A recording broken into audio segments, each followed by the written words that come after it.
নিয়ে একটা তামান্না নিয়ে এমন একটা রাষ্ট্র হবে, এমন একটা ভূখণ্ড হবে যেই রাষ্ট্র অনেক বড় না হতে পারে, যেই রাষ্ট্র অনেক বড় লোক না হতে পারে, অনেক সমৃদ্ধ না হতে পারে, সেই রাষ্ট্রে আমরা 3 বেলা হয়তো খেতে পারবো না, 1 বেলা হয়তো খেতে পারবো। প্রয়োজনে আমরা সেই রাষ্ট্রে, সেই ভূখণ্ডে পেটে পাথর বাঁধবো, কিন্তু একটাই তামান্না, একটাই স্বপ্ন ছিল আমাদের, এমন একটা রাষ্ট্র হবে যে রাষ্ট্রের আইন হবে আল্লাহর আইন, যে রাষ্ট্রের সংবিধান হবে আল্লাহ। সেই রাষ্ট্র প্রতিষ্ঠার স্বপ্ন নিয়ে 47 সালে ব্রিটিশদের কাছ থেকে এই বাংলাদেশের ভূখণ্ডকে আমরা ভারত মুক্ত করেছিলাম।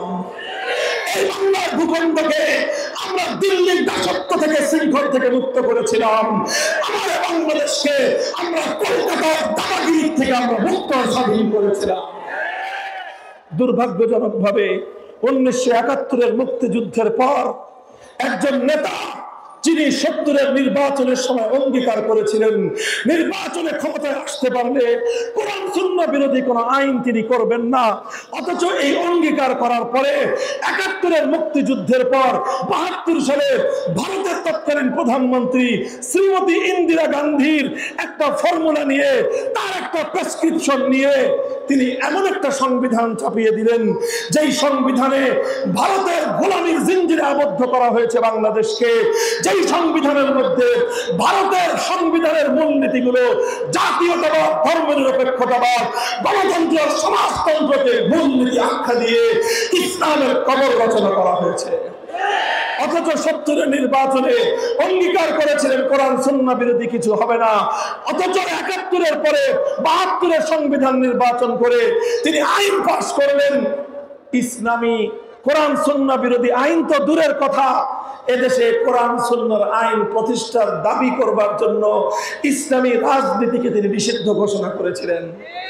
এটা ছিল 70-এর নির্বাচনের আগে জাতির সঙ্গে যে ওয়াদা করেছিলেন, 72-এর সংবিধান তৈরি করে গোটা জাতির সঙ্গে স্পষ্ট গাদ্দারিয়ার বিশ্বাসঘাতকতা করেছেন। গত 50 বছর বাংলাদেশে 72-এর সংবিধান ছিল জাতির সঙ্গে গাদ্দারির সংবিধান। 72-এর সংবিধান বাংলাদেশকে ভারতের গোলাম আর দাস বানানোর সংবিধান। 72-এর সংবিধান 71-এর মুক্তিযুদ্ধের চেতনাকে গলা কেটে হত্যা করবার সংবিধান। আজ 14ই ডিসেম্বর, আর একদিন পরে আসতেছে 16ই ডিসেম্বর। এবারের বিজয় দিবসে বাংলার জনগণ আওয়াজ উঠাও, এক শব্দ উঠাও, ভারতের গোলামীর সংবিধান দিল্লিতে পাচার করে দাও।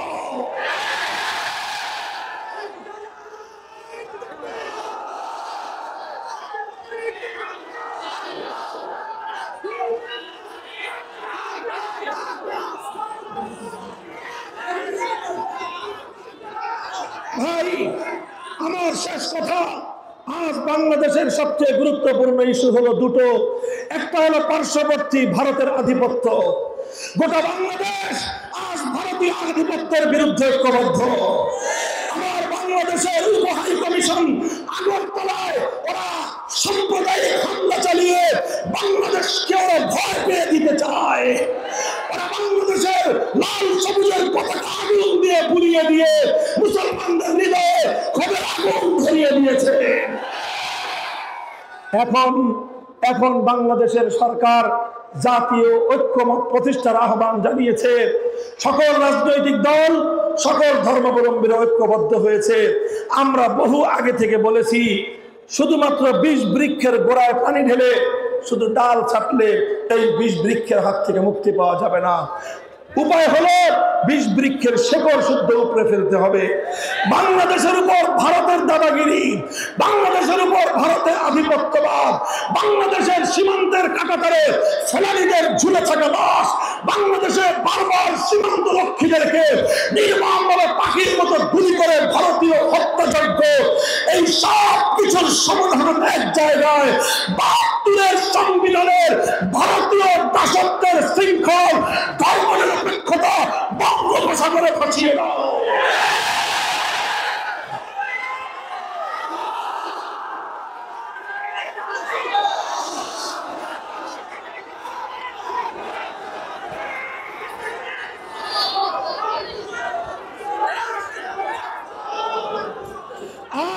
দ্বিতীয় কথা, এখন সংবিধান সংস্কারের আওয়াজ উঠেছে। কথা বলেন ঠিক না বেঠিক?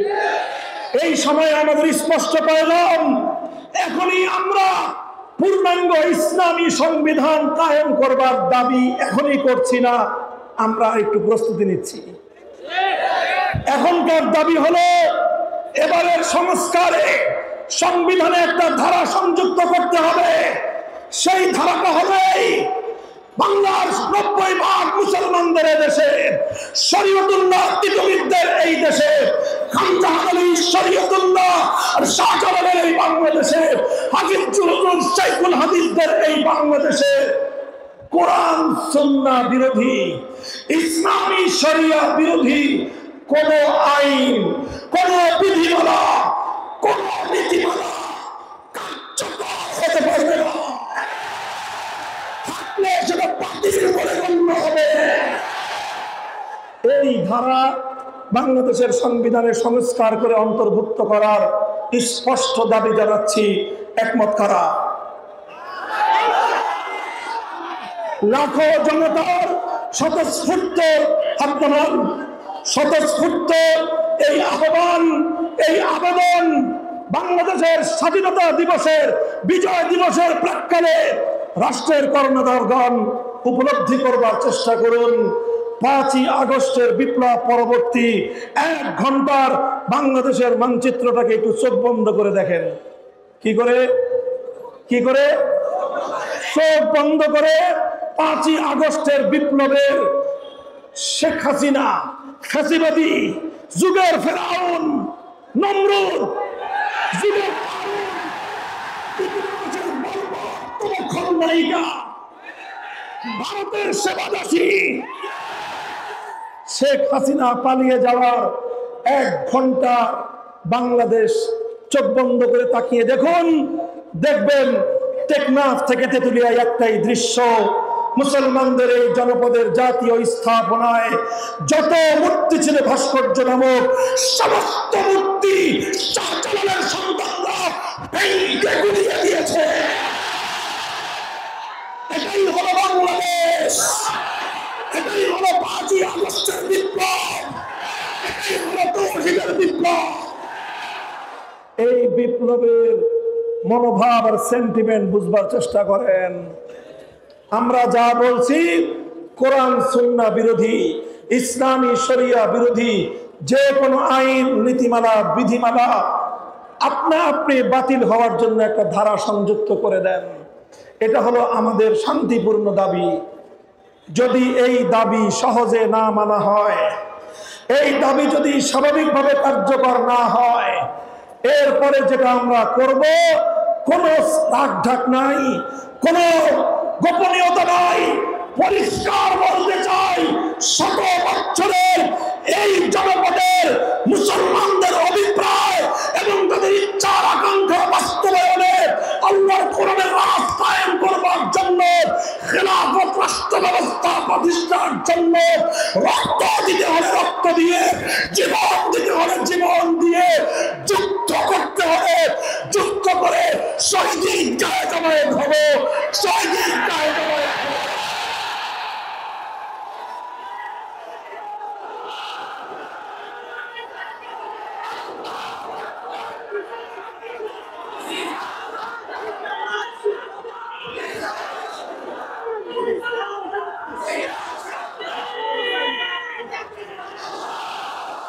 এই 100 বছরের পূর্বপুরুষদের আকাঙ্ক্ষা, মুসলমানের আজন্ম লালিত স্বপ্ন, আল্লাহর জমিনে আল্লাহর দ্বীনের বিজয় দেখতে চাও, আল্লাহর দ্বীনের বিজয় দেখতে চাও। ইমারতে ইসলামী আল্লাহর দ্বীনের কেতন উঠছে, সিরিয়ার শামে আল্লাহর দ্বীনের বিজয়ের কেতন উঠছে, হামাসের হাতে ইসলামের বিজয়ের কেতন উঠছে, সোমালিয়ার ইসলামের বিজয়ের কেতন উঠছে। এবার শাহজালালের বাংলায় ইসলামী বিপ্লবের জন্য, শহীদ ঈদগাহে শাহাদাতের জন্য কারা কারা যাবা?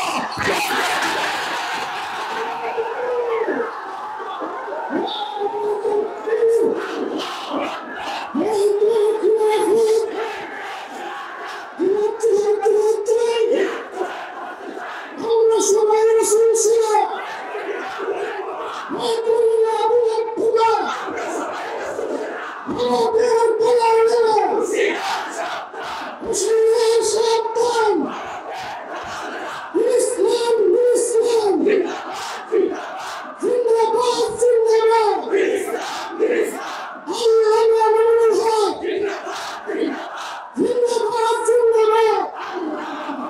ইনশাআল্লাহ আগামীর বাংলাদেশ হবে ইসলামের বাংলাদেশ, আগামীর বাংলাদেশ হবে খেলাফতের বাংলাদেশ। এটা আমাদের আবদার নয়, এটা আমাদের আলটিমেটাম। এটা আমাদের আবদার নয়, এটা আমাদের আলটিমেটাম। করতে হয় তাই করা হবে ইনশাআল্লাহ। 2000 তাজা প্রাণের বিনিময়ে ফ্যাসিবাদ বিতরণ করা হয়েছে।